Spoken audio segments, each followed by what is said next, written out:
You don't want a bunch of hippies parking down there, crowding up downtown Santa Cruz, Old Town Santa Cruz, the Pacific Avenue. So you got all these free parking lots, and now it's all pay to park. And it's great revenue. You understand? They earn their daily bread, don't they? By making you pay. So the poor can't park downtown. The people that can afford to park do. And the businesses think it's all wonderful, right? So they all get sold to these people. You notice I don't complain about the Better Business Bureau. Never. I got no beef with the Better Business Bureau. But when you take free parking and make it pay parking, any tax that the poor have to pay is a tax on the poor, idiots. You wonder why I'm upset with the Chamber of Communists? I don't like communists. Okay? They give egalitarians a bad name because people, for whatever reason, conflate communism with egalitarianism and socialism and the Robin Hood theory. And nothing can be further from the truth. All we have is wanton economic injustice. I complain about the Labor Department a lot because I know they could have acted as a check and balance in this whole thing. They came up with a federal minimum wage for a good reason. To prevent unscrupulous employers from taking advantage of passive, docile workers, which is ancient, thousands of years old history of them doing. It's called slavery, indentured servitude, serfdom, classism, call it what you want. It's the same old story today. Do you understand? Yeah, that pisses me off. I've just been paying attention. I'm no smarter than anybody else, but I watch what's being done in my country, and it pisses me off. I don't like it, and I'm going to let the world know I'm a good American. That's why I'm speaking out. Damn right I am. I'm using my First Amendment right. I'm saying it like it is. And if you don't like it, then you're evil. I'm no man's enemy. That's my prerogative, as it is everyone's. But if you want to make yourself my enemy, that's your prerogative. But on Judgment Day, you'll answer. Why? And it better be logical. Because God's not buying a lot of psychobabble rattling around in my head, your head, or anybody else's head.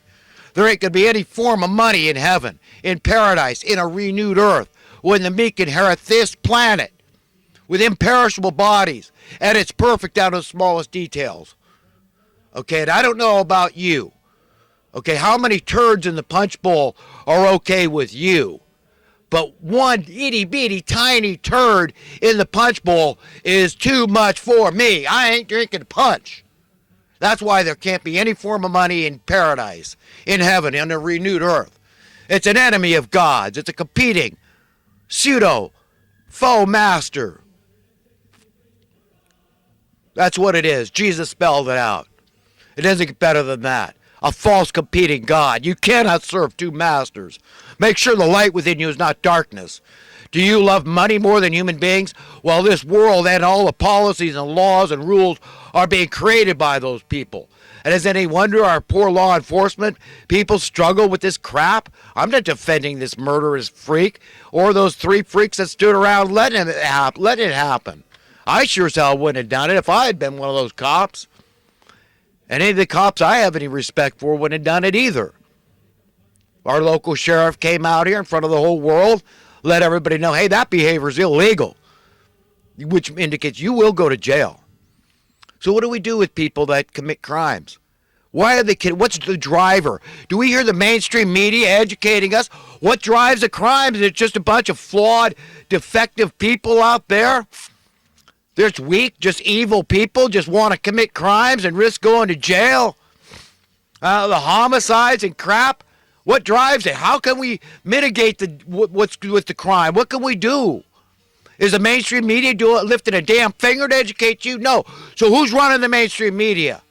Who's at the very top of this perverted pyramid of power calling the shots, running the show? Well, I unequivocally, incontrovertibly contend they're evil men, evil genius. We're up against a veritable juggernaut of pure evil genius. And we've got to turn to God for help. There is no way we're going to extricate ourselves from the maws of this beast system and all the multitude of minions that suck up to the teat of the establishmentarians. Who am I talking about specifically? They're in the Congress. They're in the Senate. They're the ones that legitimize that bailout of '08, going against the will of their employers, their masters. We the people are their bosses. They defied us, going against the will. 90% of the American people. Well, you're just dumb, useless feeders out there.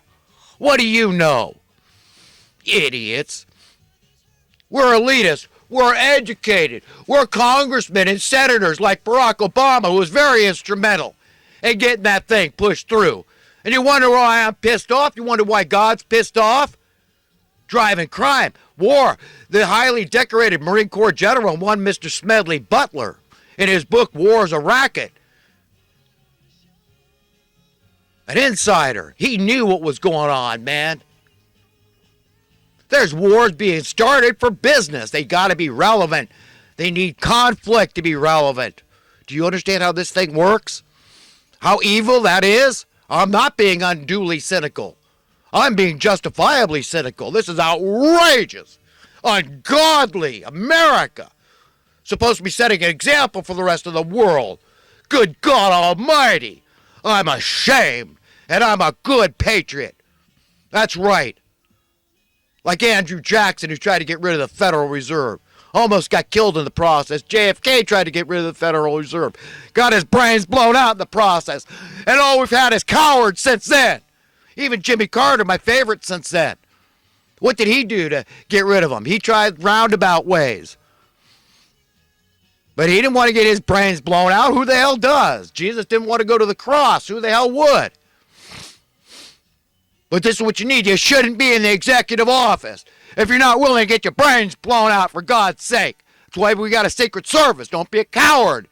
A good American is not a coward. Yeah, if I'm speaking to you, Donald Trump, so be it. Hey, you got the Secret Service you're surrounded with. The cream of the crop.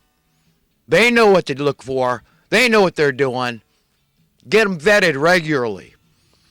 Make sure you got no moles, and that's a worst possible case scenario. Getting a bad Secret Service agent. And it's pretty tough to tell. I put them on lie detectors all the time. All the time. I would do regular weekly tests with those people.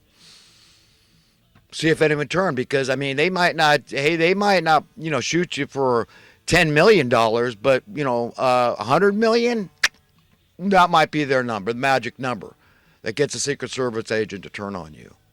Okay? I'm just saying, be on your guard. Like Scripture says, be as shrewd as serpents, as innocent as doves.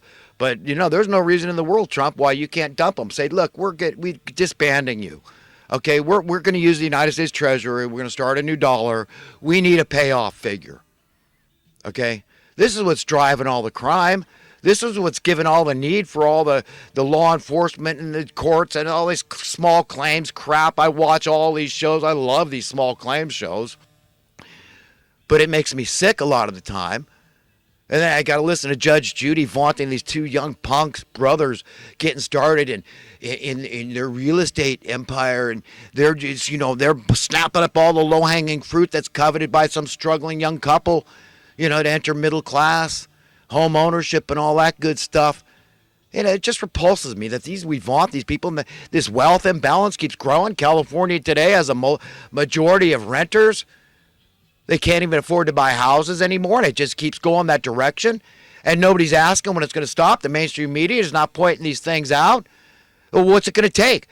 Am I saying that minimum wage should be $50 an hour? No, not at all. Minimum wage could be 50 cents an hour, when in the early 60s it was $1 an hour. So what am I saying? Yeah, the Labor Department, it comes back to them. Why didn't they preserve a federal minimum wage based on reality?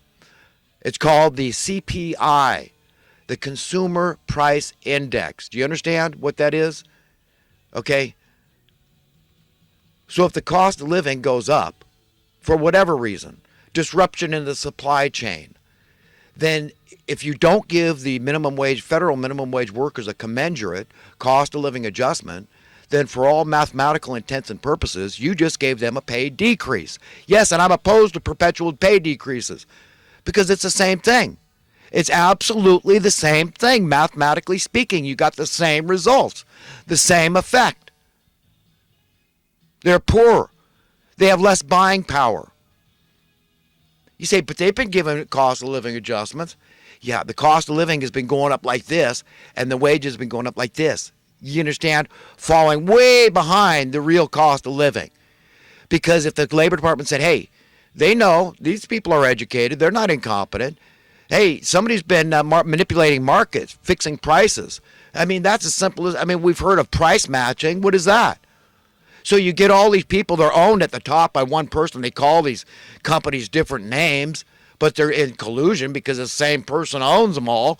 Say, hey, it only makes sense. Let's collude. Let's check what's the price of, you go to get a catalytic converter put on your car, and they all know, yeah, what are you charging? Okay, yeah, so they keep it right in that range, and, I might give this guy $5 off or something, but, they're not going to really compete.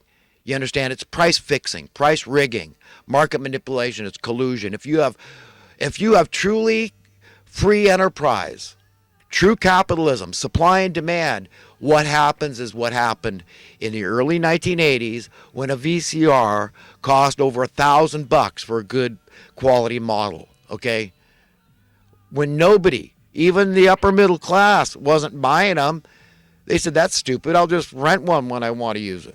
That makes a lot more sense because I use it infrequently and it's just too expensive. I don't want to lay out that much money. That's a down payment on a cheap house, $1,000 back in the early 80s. And then by the mid 90s, you can get them for $50 on sale. Better quality.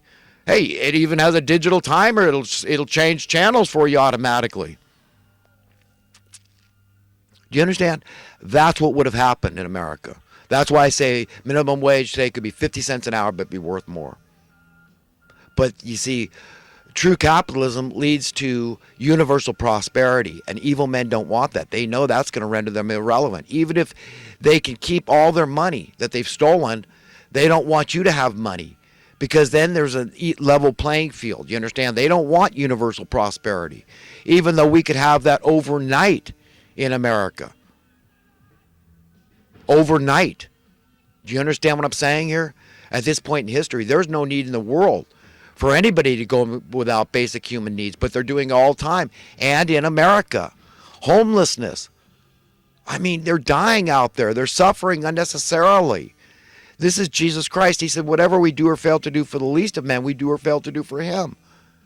We've dropped the ball heavy and hard, man. We're evil. God's wrath hangs heavy over America, as it should. And he's going to mete out justice, and that's what's going on here. We've just seen the tip of the iceberg, man. He's putting his foot down. He's going to open a file of whoop-ass nobody's ever going to be able to close, man. A can of whoop-ass, whatever you want to call it. But the evildoers are going down. That's a good day for the righteous. So hang on. We live in a really good time. I've had to watch this a long time. So young people, just thank God you were born when you were, because the worm is going to turn, man. The tide is going to change. And the evildoers are going down. Mark my words. And it's going to be at the very finger of God and all those that are serving him of their own free will and accord. Those that are his friend. They're taking the path of least resistance. His load is easy. His load is light. Fight these people. Don't be cowards. Speak truth to power under no uncertain terms, saying you're going down. We've heard for a long time. You've been telling we the people, this is how it's going to be. You see, we're going to cheat you. You see, we're going to steal from you. You see, we're going to say you're uneducated. You see, we're going to say you're unskilled labor. You see, we're going to say you don't deserve a living wage. You see, we got to cheat somebody. You see, and we've convinced enough people that it has to be that way. You see, otherwise they won't have an advantage. You see, there'll be nobody special. You see, if everybody's rich. You see, okay. Well, it's not going to be like that anymore. Okay, it's going to be we the people with God leading the charge. The very finger of God giving us the wherewithal to throw down these dictators, man, and tell them how it's going to be. You see, here's how it's going to be. Economic justice, you see. We're going to wean ourselves off money, you see. And here's how we're going to do it, you see. You think that's what they want to hear? To be rendered irrelevant? We don't need you, Federal Reserve. We don't need you, Congress and Senate. We don't need you, President. We don't need you, Labor Department.